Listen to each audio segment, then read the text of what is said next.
निवासाय नित्याय परमात्मने बलभद्र सुभद्राभ्यां जगन्नाथाय ते नमः। महाप्रभु श्री जगन्नाथ साक्षात जगतनाथ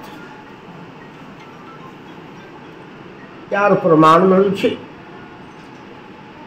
भारतवर्ष छाड़ी जिते दूर को गले मध्य श्री जगन्नाथ को भूलवा संभव होनी एवं सेठी मध्य प्रचार प्रसार जगन्नाथंकर वर्तमान समय रे आगे चली। अनेक विदेशी लोक मध्य जो माने भारतीय नुहंती अण भारतीय से जगन्नाथ प्रति आग्रह प्रकाश कर बोध हुए आम प्रभु श्री जगन्नाथ जो रूप रहस्य अद्भुत रूपटे धरी बसती से विग्रह समस्त मन एक आग्रह सृष्टि करुछि कि कौन वस्तु एते लोक एते आग्रह रे या पछरे माति जाउछन्ति काहेकि।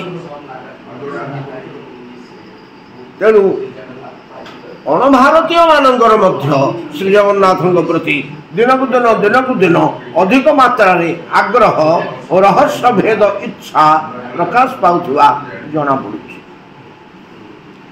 एभलिया प्रभु को आमे भारतीय है विशेषकर ओडिशावासी है प्रचार प्रसार और उपासना पद्धति आ कि वैशिष्ट्य अच्छी विशेषकर जगन्नाथ तत्व भितर जो मैत्री और साम्य भाव रही ये सब को उन्मोचन करी समाज रे वितरण करवा समाज को जनईदवा आम मानकर एकांत कर्तव्य। से प्रयास रे प्रति आमर अनुष्ठान चेतना चिंतन वर्ल्ड वाइज जे पादे पादे प्रतिवर्ष आगौछन्ति एथि मन में बड़ आनंद आसुची। वर्तमान मध्य आमर आगामी जानुआरी 2025 जानुआरी 7, 8, 9 3 दिन धरी पुरी धाम रे से एक महान व्यवस्था करने जाउछन्ति।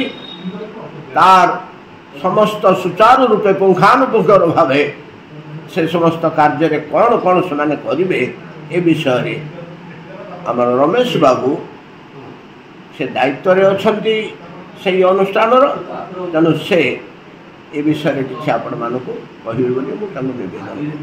जय।